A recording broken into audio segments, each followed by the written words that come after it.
So not too long ago, I got the suggestion to get into the Ninja Gaiden series. And well, right now is a pretty good time to get into it, so I waited for a sale, I got the game. Now since story isn't like the end-all be-all, it got me thinking, which one should I start with? And honestly, I wanted the smoke, so I started with Ninja Gaiden 3, Razor's Edge. But first, let me give you my gaming resume. I've beaten every Yakuza game on Legend. I've beaten every Uncharted game on Crushing. I even did all those stupid Shinra combat trials on Final Fantasy VII Remake. So how hard can this game really be? Yeah, by the time I got to the end of this game, I was not the same person. And keep in mind, I played this on normal difficulty. This is the default difficulty. This is the way that the game is meant to be played, so just remember that. So before you start a new game, you actually get to choose what outfit you want to wear. And well, I went with the first one, just cause, Ryu kind of built like me a little bit. A little bit of a self-insert. So the game starts, and they waste no time at all. You're gliding, and you land by cutting this dude in half. When I saw that, man, I was in. Now I'm out here cutting down bruvs and blokes. And first impressions of the combat, it's really satisfying. Just the way that the camera's angled and the sound design and how gory it is. This shit is awesome. But as I'm having my fun, a gigantic robotic tarantula shows up. And I'm not trying to fight that fucking thing. I'm out of here, bro. But there's so many mechanics that the game has. Like there's Nimpo, which is basically like your super. There's a whole upgrade system that they have, and they have multiple weapons that you can switch around with as well. Like this was information overload, but I was trying. And not to mention they started throwing a new enemy type, armored guys. And for the first time, I died. And this would be the first of many. But after the stealth section you have to do, the tarantula came back. And yeah, you have to fight it this time. So what you're supposed to do is you're supposed to hit the legs. But it's supposed to be the red legs. I was hitting the fucking blue ones like a fucking idiot. Don't, shut up. This took me a few tries, but eventually I beat him. And I'm thinking, cool, the boss is done, the mission's over. We can move on to the next. Yeah, you're not done yet. Yeah, you gotta learn how to climb, man. You got the L1, R1. After climbing, I saw this like glowing skull. So I thought this was a collectible, but in reality it's actually a combat challenge. And this shit was ridiculous. They started throwing K9 dogs. Yeah, I gave up after one attempt, man. I already got enough on my plate. Man, I'm full. The real collectibles are these golden scarabs. There's a handful of them in each mission, and collecting certain amounts will get you new weapons, new Nimpo, and the ability to upgrade health. But after going around this Resident Evil-ass mansion, I stumble across this guy with the mask. And this dude is the real boss fight of this mission. And to be honest, I was doing okay in the beginning. It wasn't until I got around half health, I entered the second phase. With this little ass health bar that I have, I started to die over and over and over, and it got to the point where the game asked me if I wanted to lower the difficulty. Dude, this gave me like Devil May Cry 3 flashbacks, like the disrespect. But I'm stubborn, I'm gonna keep it on normal, but I'm just gonna die a lot. But the most annoying part about this is that every time you die, his theme restarts. Get slashed, get grabbed, get slashed again. The only way I was able to beat this was that I had to play it really patient and basically just rely on whiff punishing. But after taking too long fighting this guy, I eventually beat him, and he basically just injects the sword, the dragon sword, into Ryu, basically infecting him. But that was the first mission, and yeah, that time isn't that good, huh? I mean, I took quite a while. Also, missions are actually called days, so just so you know. So, on the day 2, you're out in the desert, and you are now given a brand new weapon. a bow and arrow. And Ryu got like aimbot or something, man. I'm out here quick scoping these dudes. After that brief little encounter, there's a little surprise appearance from Ayane, and she delivers a sword from Hayate. Now you pretty much have like the full basic kit, and I feel like the gameplay got even better just balancing melee and ranged. I was starting to get the hang of the gameplay a lot better now. I mean, I wasn't perfect, but I feel like encounters were starting to get easier. That was until I ran into these mage guys, the alchemists. So, these guys throw cubes, throw hands, got immaculate defense, and they have this grab where if they get you, they drain not only your health, but also your nimpo. And dude, I struggled here a good bit. I felt like whatever I could do, they just dodged or blocked. I even tried running away. That didn't work. And I got hit with this screen again. Are you fucking kidding me? Honestly, the only thing that worked for me was just to mash triangle. It's good enough to break their defense, and well, eventually I got through it. But after that battle, man, what else could they throw at me at this point? How about a gunship? They got Ryu out here fighting a gunship with a bow and arrow, and Ryu is winning. But shortly after that, you'll encounter something that's gonna be reoccurring throughout these days, and that's the grip of murder. That perk Ryu got is gonna start to hit, and you're gonna basically be put in an arena, and you gotta kill everybody before your health drains. There's nothing that's like too special with this. I mean, it's just a thing, and it's gonna happen, so you'll just have to deal with it. But after this, it's time for the main boss of this day, and that is a big gunship, the super duper gunship. And this one is way easier than the masked dude previously. Just gotta shoot it a bunch with the bow and arrow, and then you'll get some like quick time events, and then you shoot it some more with bow and arrow, and then you gotta hang on. Make sure you hang on right here at the end. I don't know why, I let go, so don't do that. But that's the last thing you have to do for that day, and after that, you're gonna meet a couple characters that are pretty important to the story. Cliff and Kana. Damn, dude, my time, man. Is this normal to have like a time like this on your first playthrough? I would like to know. Now this next part genuinely caught me by surprise. Because not only do you see Ayane out here dismembering motherfuckers, but you actually get to play as Ayane for a mission. See, I didn't know this. I mean, I'm going into this series basically blind, so I thought this whole thing was fucking awesome. So Ayane's gameplay is definitely different from Ryu's. For starters, she moves way faster with her attacks. And instead of the shuriken and the bow and arrow, she throws kunai that explode. Overall, she's just incredibly fun to play as. But that fun was about to be taken away, cause her boss fight for her day is 3 alchemists. And you know it's the boss fight version too, cause they got health bars down below, so you know it's serious. But I was expecting to struggle. So, I die once, and that's it, I only died once. Dude, I think I got that like Ayane buff, bro. I was cleaning. And look at the time, under 20 minutes. Dude, with how good I was doing, I was ready to kick Ryu out and just main Ayane for the rest of this game.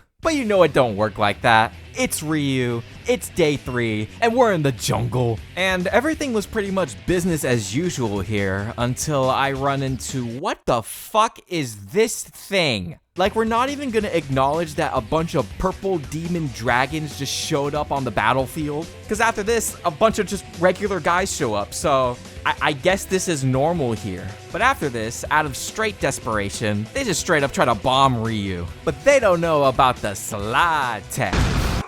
Yeah, you can just hold the analog stick down and he can just sprint. I don't know why he doesn't run like this by default. I mean, you're a ninja, why don't you fuck? But I think this was the day where, when it comes to these regular mobs, I got it. Like, I was starting to get double S ranks. Like, I understand it now. But then that's when they decided to throw another new enemy type. Invisible guys. And this was nowhere near as bad as it sounds. Ryu's aimbot, man, his hacks are better than your hacks, bro. Okay, it's time for the main boss of this day. What do they got now? A damn T-Rex. Wait, what the fuck? Well, the only annoying part about this fight is that his hitbox is janky as hell. But once you understand his attack pattern, it's pretty simple. But it does get a little complicated halfway through, because he'll like armor up half his body, and the way that the camera's locked on, you gotta have to go out of your way to try and hit him in the head. and it's pretty annoying. But if you can withstand that and get his health to around 25%, there's gonna be a bit of a transition. It's gonna turn into a crash cam and you're running away from the T-Rex. And it ends when you shoot him while he's eating a missile. And they give you a chance to breathe. For like 5 seconds, yeah, you gotta run it back. But his attack pattern doesn't change. He fails to adapt. He ain't winning the set like that. But right at the end of the day, Mizuki, who was your partner in crime this whole time, pulls out a gun on you. Oh no, don't betray me. You're so sexy. But even though I didn't really struggle with this one, that damn time is still going up. See, if I was playing Ayane, so that gun was actually just a tranquilizer gun. And Ryu is taken into this laboratory and he's stuck inside this virtual reality. And this lady, Lovelace, wants to run a few experiments. So first, you're fighting on top of this like blimp. And something about this, I had some suspicions. And then they decided to switch the stage. I suspect you remember.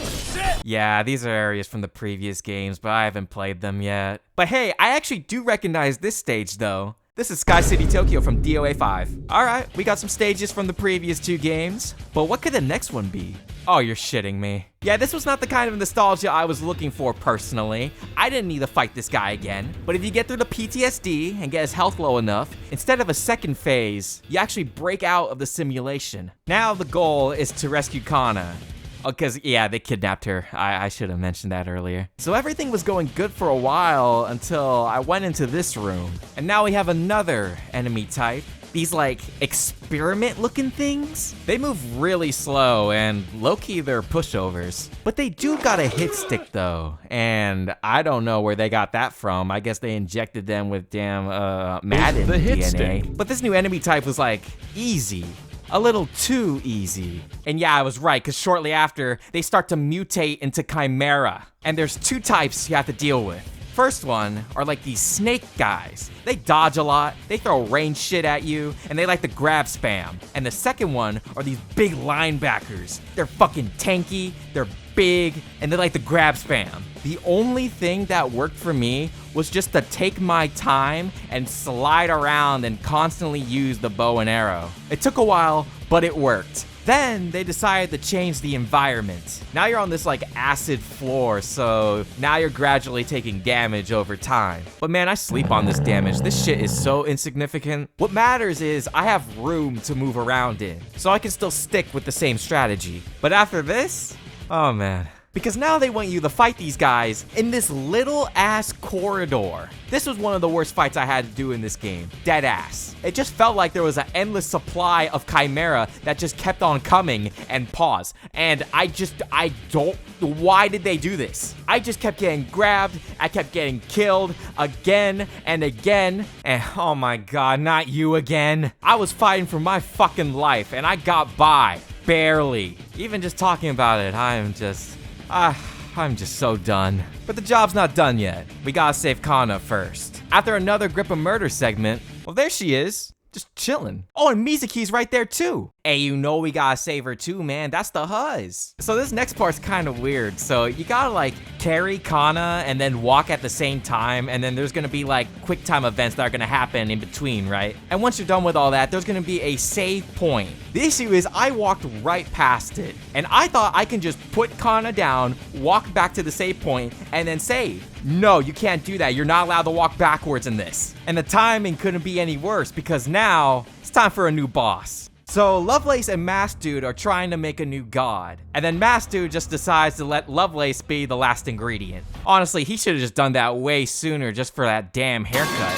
But now you have to fight this imperfect god. And let me tell you, this fight took me 30 minutes. The gimmick with her is that her arms are eventually gonna get cut off. And then, like Piccolo, she's gonna regrow it, but it's gonna be one of the 2 Chimera that you previously fought. It's either gonna be the snake arms or the big linebacker arms. And each one's got a different moveset you gotta memorize. And with the amount of grab spam that was going on, I thought I was fighting Zangief, I thought I was fighting Potemkin, I thought I was fighting Iron Tiger. I for damn sure was not winning. Of course I have to see you here. And right when I was at my wit's end, I got her low enough to enter a second phase, meaning I got a checkpoint. It gave me just enough motivation to keep going. I mean, I struggled here too, I'm not gonna lie. But I did discover something. When an enemy goes for a grab, if you avoid it and hit triangle, you get a counter that does a good amount of damage. This technique is called Steel on Bone. And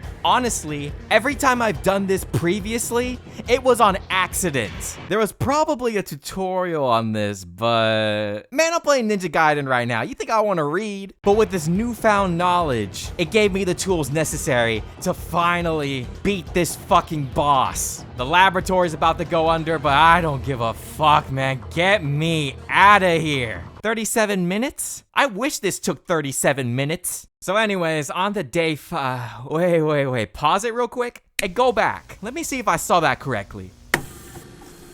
Philippines mentioned! Philippines! Philippines number one! Philippines! Wow, wee! Day 5. We are now in Japan. And it starts out with Ryu getting a sword from a very important character from 2. So now you unlock dual-wielding blades. And this is cool and all, but at this point, I knew I was missing something. And then it hit me. Where the hell is the Azuna drop? That's like Ryu's signature move, you know? So I was like, fuck, I should learn how to fucking do it. So I went on Google, I found the input, and oh yeah, neck gone, vertebrae gone, skull gone. When I learned this move, I knew the moveset was complete. Anyways, Ryu gets another grip of murder segment, but at the end of it, he collapses. But when he wakes up, he's greeted by, holy shit, that's Momiji. And now you're at Ryu's village. So that's pretty convenient. However, information's getting out that the Black Spider Clan is trying to make some moves. So Ryu and Momiji go out and investigate. And this part was really cool just cause like you're tag teaming, you're fighting all these guys together. And Momiji doesn't got a health bar or anything, so you can let her do her own thing and you're doing your own thing and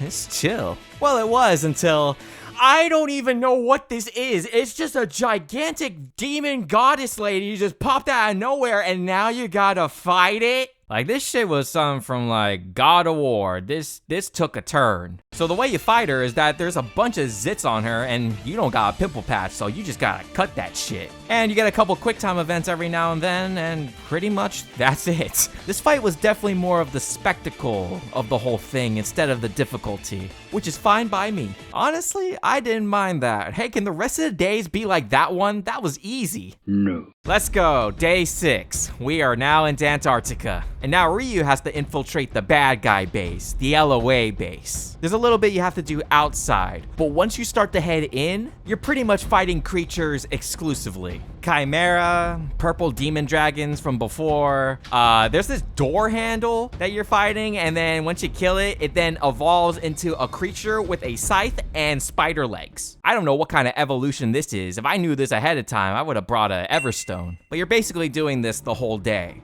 until you walk into this room. And, well, you gotta fight Ryu. Now you gotta do a whole mirror match. And the first time I fought him, he killed me with an Azuna drop. I mean, I don't know why he had to do that. Just because I can use that move doesn't mean that you can. But the second time around, I got him. Easy. But then, some things were about to go down. Well, first, Cliff betrays you. Damn. But also, you get to see the chairman of the LOA, Ashtir.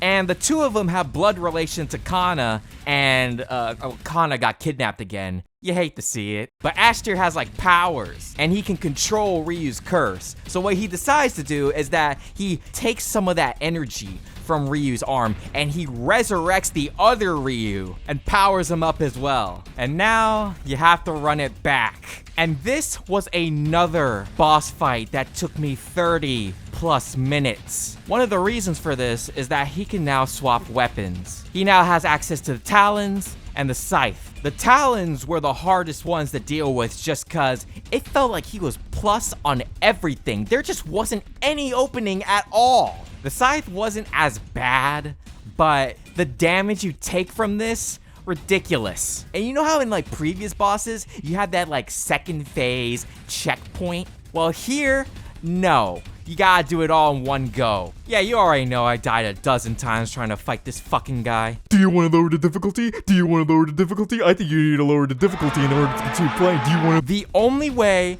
I had a legit chance was when he swapped to the sword. I mean, I pretty much use the sword exclusively, so I am at least familiar with his moveset here. But little by little, I was making more progress, lowering his health closer to 0. But then he decides to just throw the biggest fireball in history. Man, where the hell did that come from? And god damn the damage. So close, but yet so far. To be honest, I don't even know truly the proper way of avoiding this. I just jumped hoping for the best, and I got lucky. And thankfully, I took advantage and I won. Now you gotta escape the base, try and blow up this gunship, and, well, Ryu gets some help escaping from some allies. So that was day 6. Shout out One Pill. At this point, I was dreading wanting to continue this game. But then I saw... That's right, day 6 isn't over yet. We're back with Ayane. And guess what? She's got the Asuna drop too! It felt good playing Ayane again, man. And I actually found one of those glowing skulls again. And you know what? I was confident with my abilities as Ayane. I'm thinking, it's about that time. Yeah, it's not time for anything. It doesn't matter who I play. This is just not meant to be. There isn't much to say with this mission as a whole, so I'll just say this. I always thought Ayane was just a whatever character, right? I thought she was cool, but, you know, she's there. This game and these 2 missions single-handedly S-tier character. Well, going into her boss for her day, there's gonna be some familiarity. So, remember the imperfect god? Well, now there's clones of her. 3 specifically. And now you gotta fight all 3 of them. What the hell is up with Ayane's bosses just being 3 motherfuckers you gotta fight at once? Now this fight was a bit different cause I had a strategy going into this. So I actually got enough scarabs to get my 2nd health upgrade. And when you upgrade your health, you can essentially get a free heal. So when my health gets low, I can just pop the upgrade and get a free health bar. Now let me tell you how my strategy went. I died once, and yep, I only died once. I'm telling you, man, that Ayane buff, it's real. And with that, looks like the Ayane chapter is now closed. Getting close to the end here. Day 7. Pretty much what you're mainly doing for this mission is going from ship to ship, destroying all these anti-aircraft turrets. There isn't anything crazy that happens in between. This is basically what you're gonna be doing the whole time. It only starts to get interesting once you're near the end. Remember the tarantula from the first day? Well, now you gotta fight 2 of them at the same time. And this was a lot more annoying than I thought it would be. If it's not the machine guns, it's the missiles. If it's not the missiles, it's the electric shit. If it's not the electric shit, it's the flamethrower. I ended up dying a decent handful of times. And that same strategy that I used for Ayane, the health upgrade strat, I wanted to save it for Ryu when I really needed it, but I didn't want to spend like 45 minutes on this mini boss because I knew there was something after this. So I used it. I didn't like it, but it had to be done. Whatever came next was gonna determine whether I was gonna regret my decision or not. And who that was? It was Ash tier. Apparently his powers can make him form a mech out of thin air. Now you gotta fight this giant mech. And his moveset is actually pretty similar to those spiders. He's got the missiles, he's got the flamethrower, he's got the electric shit. But after this, it starts to get a little weird. So he's gonna jump at you like a FNAF jump scare, right? And then you're gonna dodge it. But then he's gonna eat a VTOL jet instead. And because he ate the VTOL jet, he is then gonna transform into an aircraft. Look, the more I think about this, the more my head's gonna hurt, so let's just let this be. All you're pretty much doing here is just using the bow and arrow and then dodging lasers. And I was low-key trash at dodging these lasers. Look at my health. That thing could have breathed on me a little too hard, I would have died. But after this, there's gonna be a moment, and Ash tier is gonna be monologuing shit about like world domination, I think, or something. Man, shut your bitch ass up. Now this mission's been pretty long already, but we're not finished yet. There's still one more thing that needs to be done, and that's to rescue Kana again. And it all goes down in this room. And well, look who it is. You know it ends with Masked Dude. It has to end with Masked Dude. And this time around, I cooked this man. I only needed one try. Everything I learned, everything I endured. I'm not the same guy that was at the beginning of the game before, but this dude, light work. After the mollywhopping I gave him, his identity has been revealed. And it turns out this guy is Kana's dad. Oh shit, she was watching the whole time too as I was kicking the shit out of him. That's not ideal. Her reaction to this is, not normal, so she basically turns into a giant monster is now set to kill the world. Oh well, I guess I can spare one more day, and there's one slot left, so might as well. We're at the finale, day 8. And you know this is about to be on some BS. Everything was cool at first. You're fighting all these guys you fought from the previous days. There's a moment where Momiji and company come out and help you out. Then there was this part. You do one battle where you fight Chimera. You do a second battle where you fight Chimera. You do a third battle where you fight Chimera. I died right here on the third battle. And they had the gall to make me start from the first Chimera battle again. This game had pretty good checkpoints up until this point. I don't know what happened here. So now they got me nervous. And when I got to that third battle, there was only one thing I can do. I slid around the whole block, shooting the bow and arrow, just trying to survive. And then you got the fucking regular guys just spawning in. I kill them with the bow and arrow, that makes them mutate. Now I gotta fight even more of these guys. This whole thing took me like 20 minutes. Out of all the enemies this game has, the Chimera will forever be the worst. After this on-rail section you have to do, it's time for the first boss of the day, Cliff. But of course you're not gonna fight him when he looks like this. He's gotta transform into a goddamn Machamp. This battle's pretty short, but it's not that easy. He is another boss that is fond of the grab spam, and it felt like he knew when to grab every single time. And then when you get his health to around halfway, he's gonna start floating, and then you gotta shoot him with the bow and arrow. But then he just breaks it on the spot. Dude, I needed that. But this enters a second phase. But after that last checkpoint I had to deal with, I wasn't sure if this was really a second phase. Then I died. And it was a second phase. And thank God it was, because if it wasn't, I was gonna do an Azuna drop on my PS5. Don't play with me. Now that I know this, I was a lot more relaxed, and I was able to beat him. But Ryu isn't the guy that kills Cliff. The guy that does that is Kana's dad? Oh, he's not dead? Oh man, wait, Kana thinks he's dead. That's why she's fucking up Japan right now. Oh, this is awkward. Well, the important thing is now you get to team up with him. Having a buddy at this point of the game, I'm thinking, oh, things are gonna get real easy. Then we get to some Chimera, my favorite. And right when I was about to use my patented bow and arrow strat, oh yeah, I forgot. My health got pretty low here, so the next best thing was just to let Theodore do all the work. Hey man, you're doing a pretty good job. If you need anything from me, just give me a holler. But that wasn't even the worst battle. That comes right after. And from left field, the 3 imperfect god clones came back. And they don't got health bars down below. These are regular enemies. And you're in a much smaller area than the Chimera, so it's basically guaranteed you have to fight at least one of them. But after I got my one, it was back to spectating. Like I said, you're doing an excellent job. Look, I already got one on my part, so, you know, we're basically even. The end is so close. Kana is right around the corner. But right when we're about to get to her, Theodore stops you. Probably because he was mad that I wasn't contributing to the group project. One last time, you gotta throw down with Masked Dude.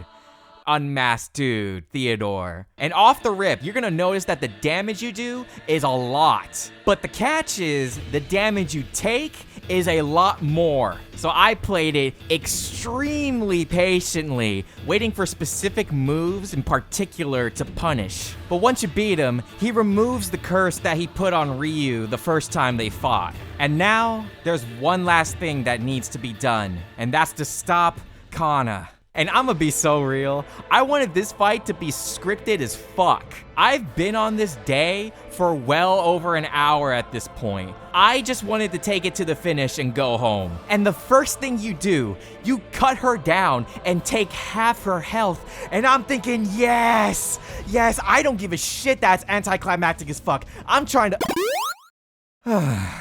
It was too good to be true. Yeah, you gotta do the boss fight. And you're not even supposed to fight Kana in this first stage. What you're supposed to do is you're supposed to build up this big ass bar of Nimpo. Here's the issue. You have to build it up from these guys that look like, they look like Haley Sky. But they're so dodge heavy and they love doing Eddie Gordo bullshit, so it's hard to even hit them in the first place. And also you have Kana right there who loves screeching your ear off and then she's slamming her hand down. And not to mention there's these white things flying all around, making it kind of hard to even see what's going on. And last thing, the amount of Nimpo you get is jack shit. Somebody clearly made an error when it came to making this boss. But as I look at this screen one last time, I did something that I really didn't want to do. I looked up a guide, and shout out this good brother for making this video. When you get 10 scarabs, you unlock the lunar staff. If you upgrade it to the max and use this specific combo of square, square, hold forward, and then just mash square, you will easily build up Nimpo really quick. Thanks to this strat, I was able to do it in one try, and I was able to move on to the next phase, which is so much easier in comparison. All Kana does is just slam her hand, you hit her when her hand's down, she'll sometimes swing a sword, and then the stage will get smaller, you just repeat the same process, and then you got a quick time event, and then you get this really dramatic shot, you know, you gotta really take in the moment, and then you slice, and then that's it. Kana's safe, everyone's all together. Ryu gets to finally move on from this shit, and after 10 long hours, the game is over. And there's my final time. And despite all the trials and tribulations, I believe that this game was excellent. It's just something about the combat that's just really addictive and fun. They could have tuned down the difficulty a little bit, a lot of bit, but that's the appeal with these games, so it comes with the territory. And something you unlock once you beat the game is Chapter Challenge. Not only can you replay any day that you want, but you can also play them as Ayane, Momiji, and Kasumi. This does wonders to the replay value, and low-key, it's one of the best features of this whole game. And for sure, I'm gonna be upgrading all these characters. I'm gonna be getting all the scarabs, and I'm definitely gonna be playing more games in this series. But not right now. I need a break. If you need me, I'm gonna be on some My Sims. This gonna be my therapy for a while.